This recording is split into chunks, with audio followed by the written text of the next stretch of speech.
Welcome to bird media. నేను Vaishnavi. YS Sharmila మళ్లీ రాజకీయంగా దూకుడు పెంచారు.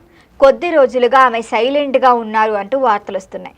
మరి ఇలాంటి టైంలో వైఎస్ కాంగ్రెస్ పార్టీపై విమర్శలు చేయటం కూడా మానేశారు. ఈవిడ సోదరుడు జగన్మోహన్ రెడ్డితో రాజీ కుదిరిపోయింది.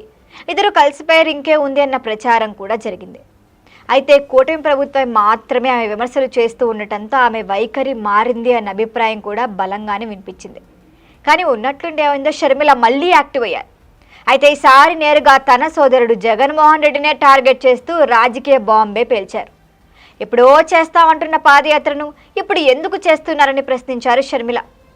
అయితే ఒక్కసారి మీకు ప్రజలు అధికారం ఇచ్చారు, అధికారంలోకి వచ్చి పాలించిన నాయకుడు మళ్ళీ పాదయాత్ర చేస్తే ప్రజలు నమ్మే పరిస్థితి ఉండదని కూడా తేల్చారు. అధికారంలో ఉన్నప్పుడు ఏం చేశారు అనే ప్రశ్న తప్పకుండా మీకు ఎదురవుతుంది. పాదయాత్రలో ఎదురయ్యే ఇబ్బందులను ముందుగానే గుర్తు చేశారు.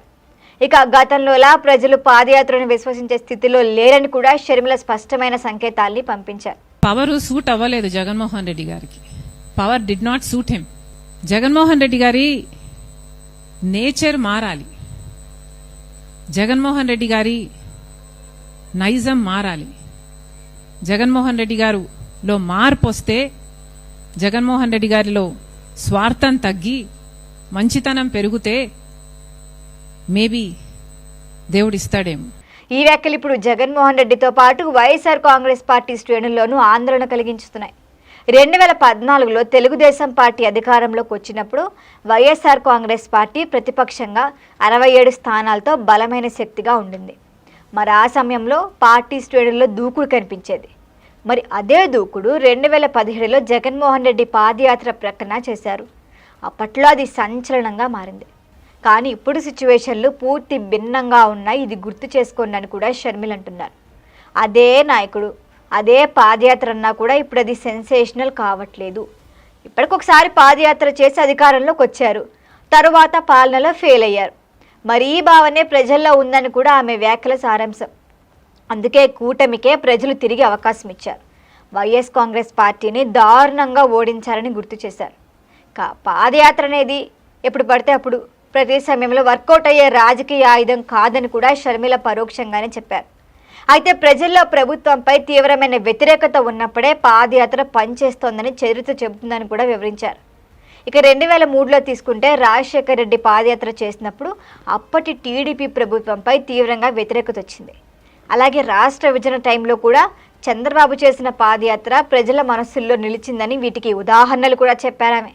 ఇక 2018లో జగన్మోహన్ రెడ్డి వన్ ఛాన్స్ అనే నినాదంతో పాదయాత్ర చేసి విజయం సాధించారన్నది వాస్తవమే.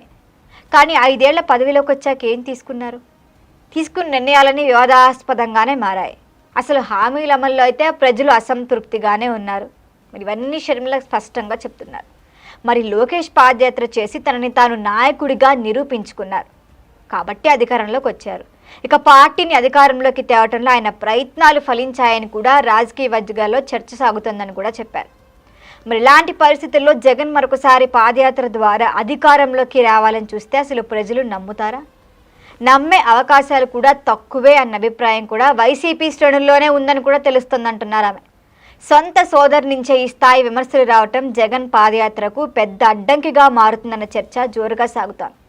ఇప్పుడు అందరి దృష్టి ఒకటే ప్రశ్న, మరి ఈ సిచ్యువేషన్లో జగన్మోహన్ రెడ్డి పాదయాత్రపై ఎలాంటి నిర్ణయం తీసుకుంటారు అన్నదే ఆసక్తిగా మారింది. మరి దీనిపైన వైసీపీ ప్రభుత్వం ఎలా స్పందిస్తుంది అన్నది మాత్రం చూడాల్సిందే. మరి మరిన్ని అప్డేట్ల కోసం చూస్తూనే ఉండండి బర్డ్ మీడియా.